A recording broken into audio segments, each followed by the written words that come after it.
So, ladies and gentlemen, Chantelle Cameron, how are you, my friend? Good, I'm knackered. I've had such a hard week training. I had a 2.5 hour nap earlier. But at the end of the day, nap is it more like a sleep. That is really. Do you know what happens when you get a little bit older, Chantelle? Cat naps.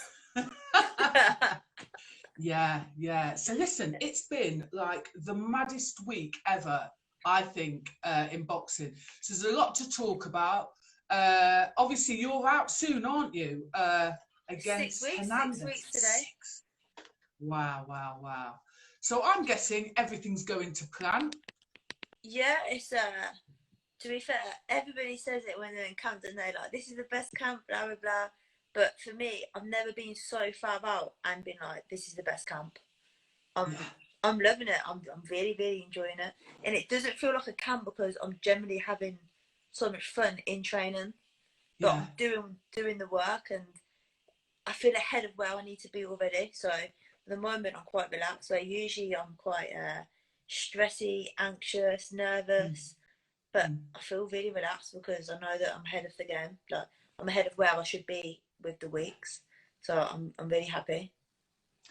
Being in lockdown, has that made you, I don't know, just hone in a little bit more? There's less distractions, I'm guessing.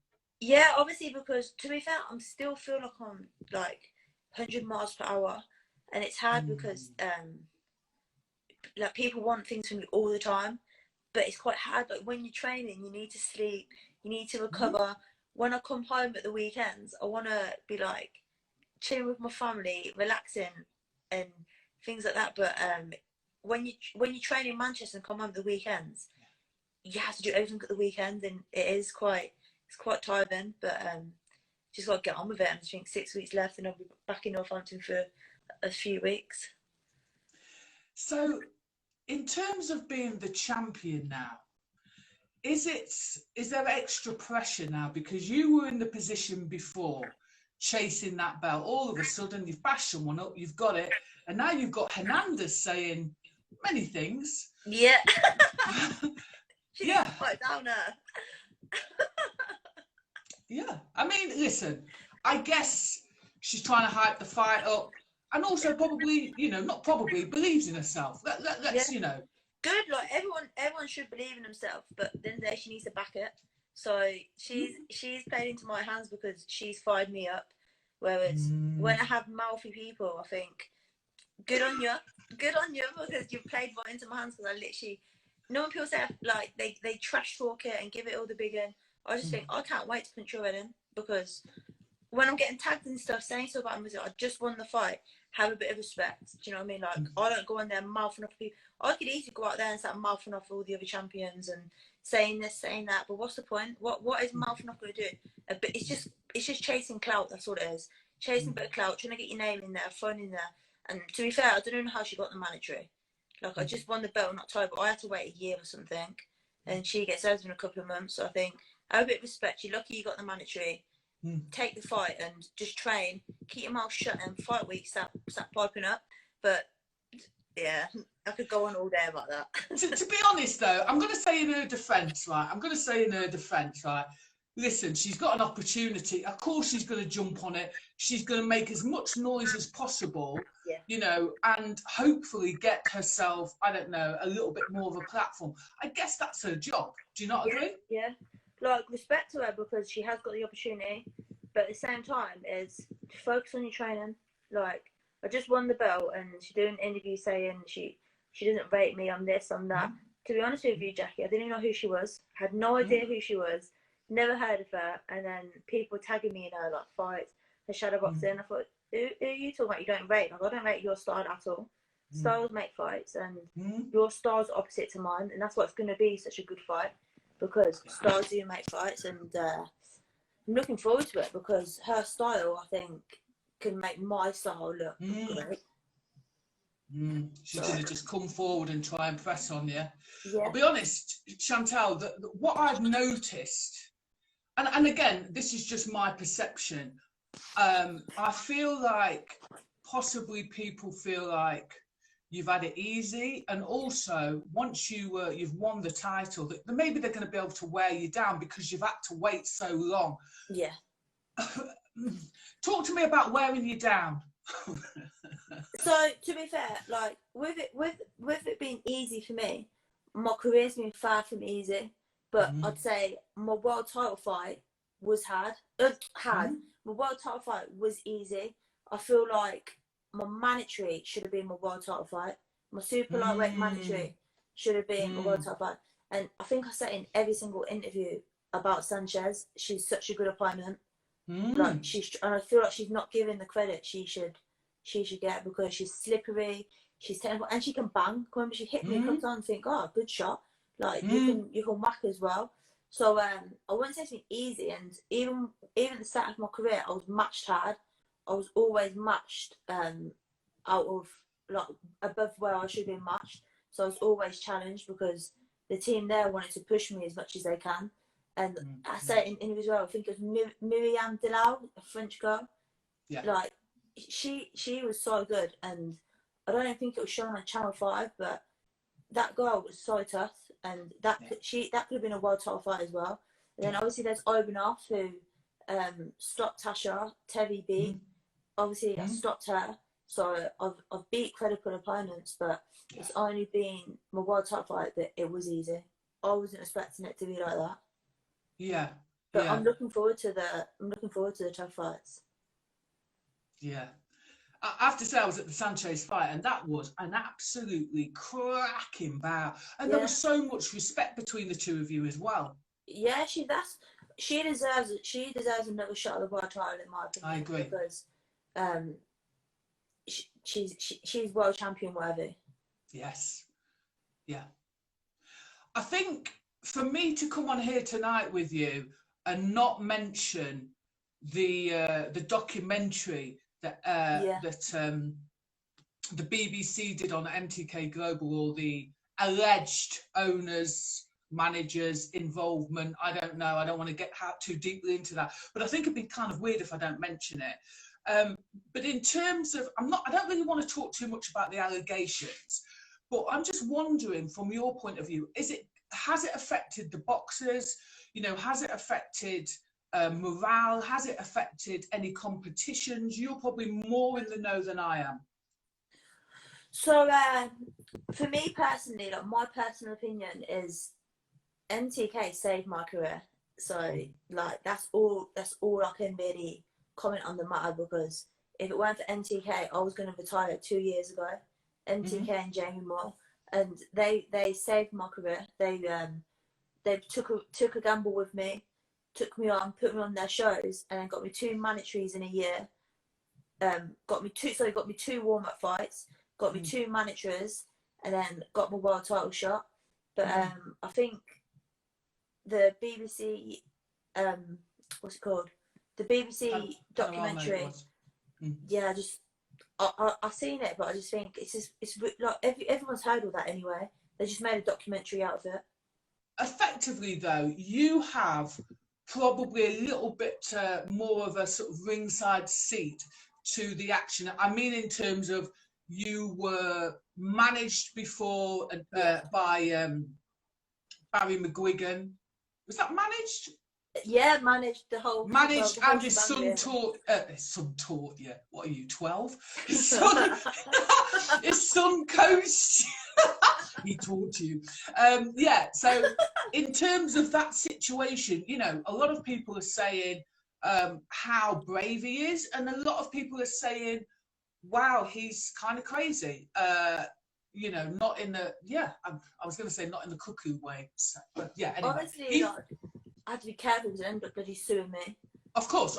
But saying that 5 boxes were poached, no, that's a load of shit. Oh, he alleges that 5 boxes were poached, doesn't he? He alleges. So again, that's garbage. They weren't poached at all.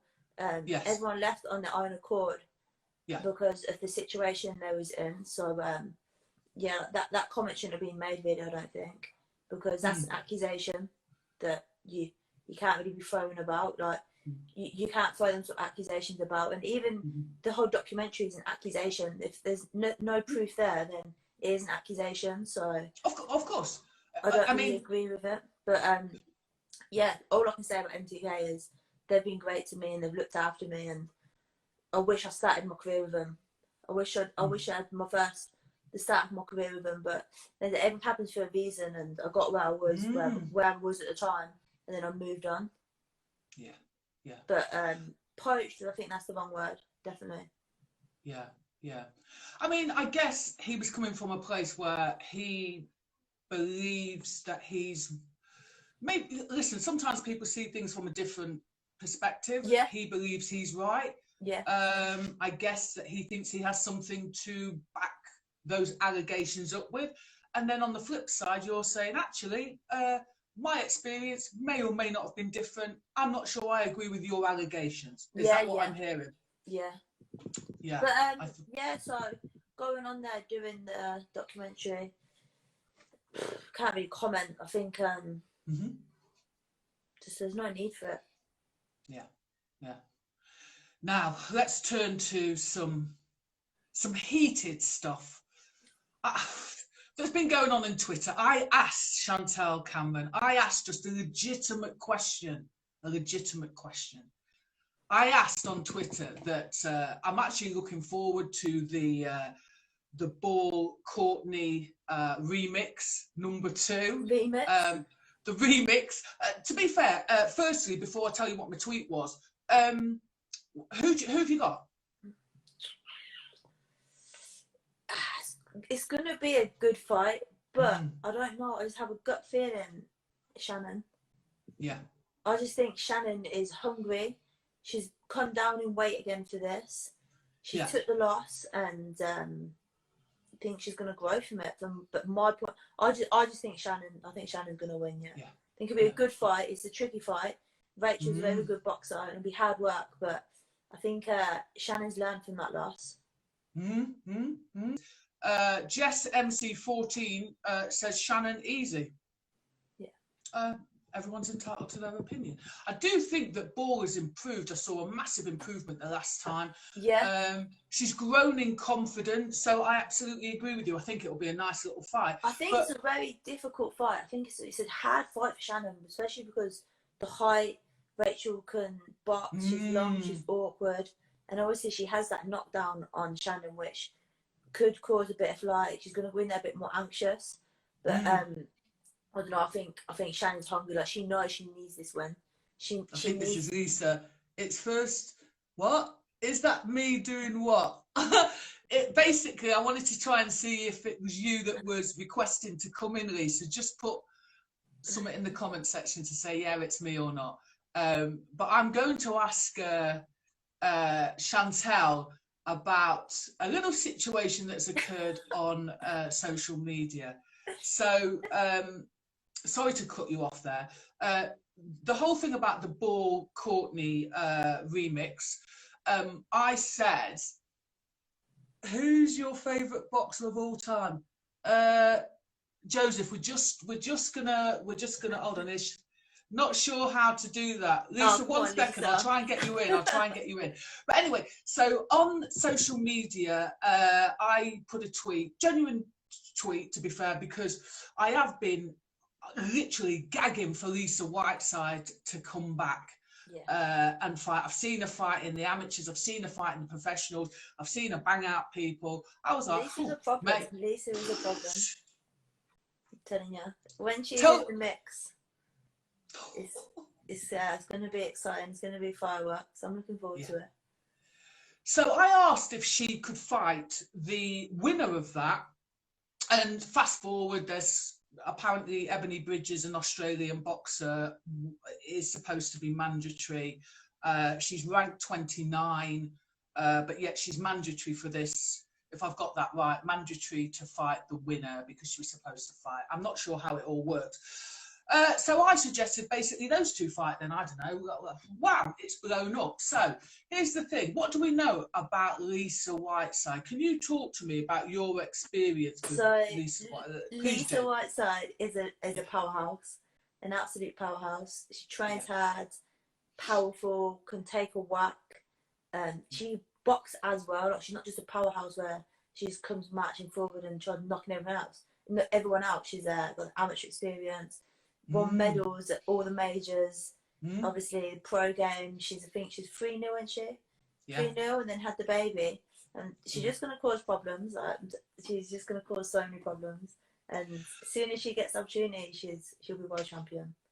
Now, there is an argument. There has been an argument on Twitter back and forth. Why should she be allowed to just apparently march in and ask for a fight against Ebony Jones? Now, my understanding is she offered a fight.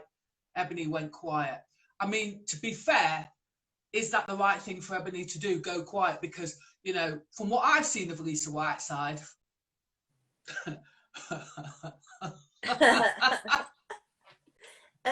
I think Lisa should get the opportunity, yeah, because of her amateur pedigree.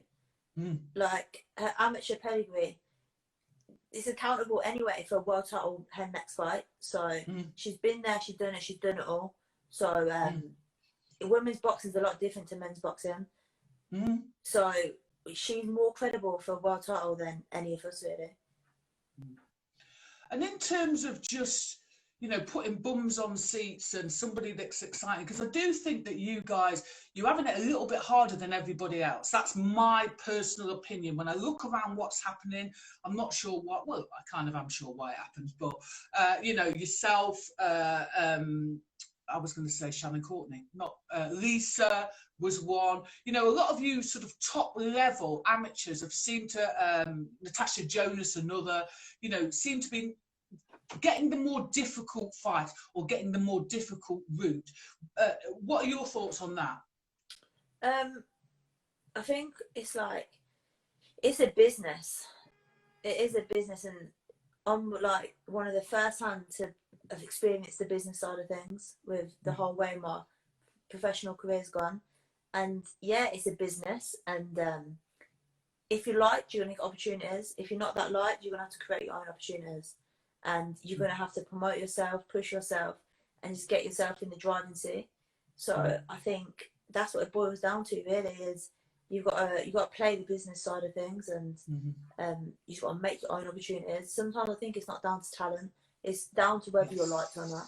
And it's a sad thing to say and admit that, but that's what I think anyway. I'm not sure, I agree with you to a degree, but I'm not sure it's about even whether you're liked or not. Yeah. I think that there's a situation that has occurred over the last few years. I sound really old now, but it's true that, you know, everyone seems to feel that just because you're a boxer or you're in the public eye, you like being all over social media, you like being on camera, you like performing on camera.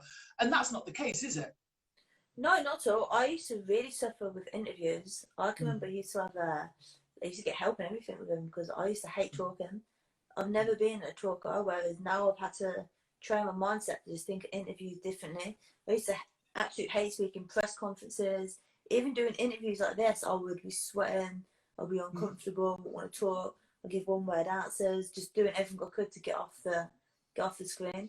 But yes, everyone's different. Like, you're either all over social media, all over interviews, know how to sell yourself. I think that's what some people get opportunities, because they know how to sell themselves. And that helps. It does help. But me personally, I don't know how to do that. So even lately, you see my Instagram full of quotes and stuff. That's actually not me. Someone's running. I just got someone to run my social media, because when you're in when you're in camp, the last thing you want to be doing is all over social media doing posts and that. But obviously, you want people to know how your camp's going, putting stuff out there. But it is a bit of a pain. So I've just got someone else doing my social media now. So you're that rich now, you can just pay people to wish. do your shit for you. But joking aside, Chantelle, that's actually great that you've opened up and said that, because again, there's an assumption that you know, we all like to be all over social media and we love to get our face up in the screen. And like you said, some people are, let's just say, more natural at it. I understand it's part of the business. Would I do it if there was an alternative? Probably not. I've had trials about my interviews and that before, but I think to myself, listen, like, not everybody wants to be sat on the phone talking or sat on the camera my mum don't even have pictures taken and never has. Like, some of us love it and some of us don't, and I don't.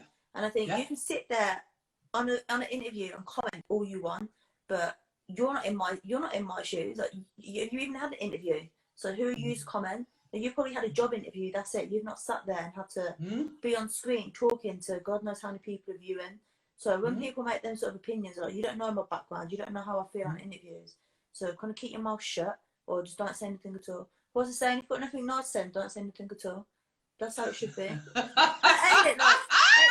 it's true though. It's true. Like, I just say what I think, and the last thing I am is fake. I say it how it is, and I say what I think. I'm not going to play a game. I'm not going to play somebody that I'm not. Like, I'm who I am, and nothing's going to change. So when you get comments like that, I just think, listen, like, you wouldn't do it. So who are you to judge? Unless you've been in someone's shoes, and just don't judge. And you don't know people's situation, and yeah, that bothers me. So I hate that side of the thing. Like, even Jamie, to be fair, I've got better to be with Jamie that, because they know I hate interviews.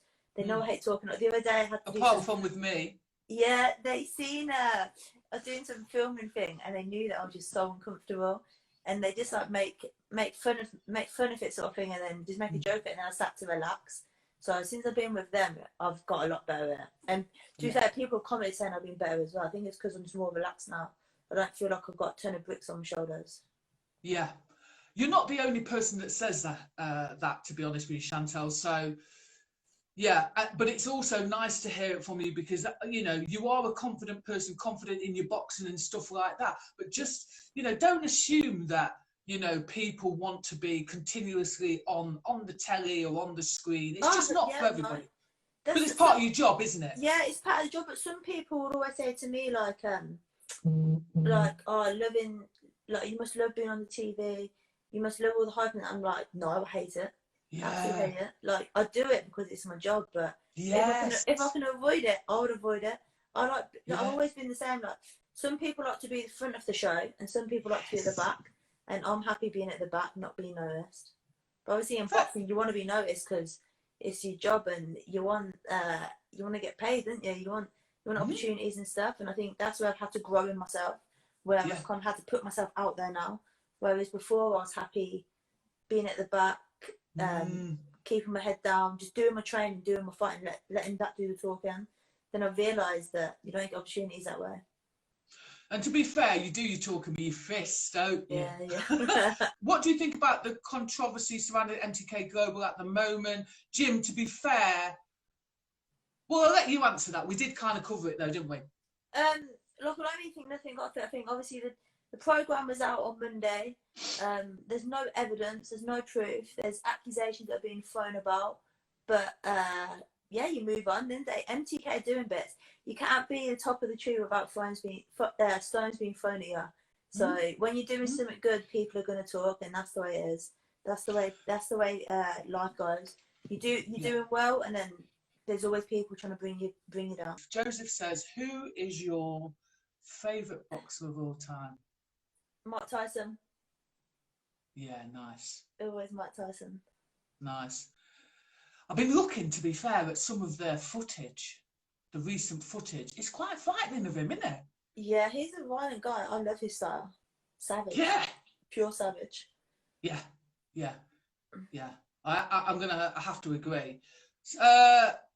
Do you reckon, honestly, the Katie Taylor fight will happen? Do you have eyes on any other big fights? I want all the big fights. So I was told after I won my belt October the 4th that my next 3 fights will be unifications, and but then I've got monetary now, ain't I? So it's kind of got to get through Melissa Hernandez. But I was told that this fight was going to be a unification, so that come as a shock to me. Yes. That come as a massive shock. I was like, well, I've been preparing for very much, and it just all went tits up basically. So I want any big fight really. Like, I want to be undisputed world champion, and I want the big names. But at the end of the day, I've got to get through Melissa first. She's a tough opponent. She's well schooled. She knows her boxing. She's slick. But at the end of the day, there's styles make fights, and I think my style's too much for her, especially when I start landing some shots. I'm going to break her down. But the Kate Taylor fight, no, I can't see it happening. It's frustrating, and I give up with it because I won my mandatory disappears. I'm told this and that why the fight can't happen, and then I see her fighting other people, and I'm like, anything else you want to throw in there? Any other reason why you can't fight me? So yeah, I kind of not wasting my breath with it. But at the end of the day, I have the confidence in knowing that I could have beat her. So like, it'll be annoying that the fact that I'll probably never get the chance, but it'll just be one of the things where everyone's seeing what Delphine done to her, and everyone's seeing me box, so people know that what I could have done to her as well. It's a shame, because I think it would have been an absolute flipping heck if we're talking about, you know, memorable fights, you know, fights that will go down in history. Yeah, that would have been a fight that would have gone down in history. I'm going to be honest with you. Like, the thing is, it would have been my toughest fight, 100%. Yeah. My hardest fight. At the end of the day, I said to everyone, it probably is a 50-50. I think whoever turns up on the day will win, because I feel like I'm a lot more powerful than her, I'm fitter than her, and I've got that savageness about me, whereas she's a lot faster but more skillful, and it is who turns up. But it's a fight that could have gone down in history. There's people saying about women's fights being the best women fights, being the biggest women fight, but people know me and Katie is a big fight. Style, like I said, like all these interviews, styles make fights, and our styles in the middle will be electric. I feel like a saleswoman there. Do you feel like there were so many fights that I personally would like to see, because I'm a boxing fan, because I have knowledge of who's really talented and that could bring the fire to the ring? It just seems to me that a lot of these fights are not being made because it doesn't make financial sense. Yeah, it's a business. It is a business, and if it doesn't make financial sense, it's not about the sport, it's about the money it can generate. Yeah, there's part of me that gets it, but there's the fight fan part of me goes, I just want to see tear-ups. Yeah, that's what people want to see, but it's got to work for the promoters, the managers. Sometimes it's not all about the boxers. Yeah, sadly. Listen, I'm really, really appreciative of you coming on a Saturday night, because I know you're in the thick of it, my darling. Listen, always a pleasure to have someone on. I love you, baby. It's just, you keep it real. Yeah, you know it is. Have a good Saturday night as well. Yeah, and you, darling. Listen, we'll keep in touch, but till then, thank you very much, Chantelle. I know, always pleasure. If you like this video, please go ahead and give it a thumbs up. If you're not a subscriber of Shadowboxruk UK, we'd love to see you, so please go ahead and subscribe now.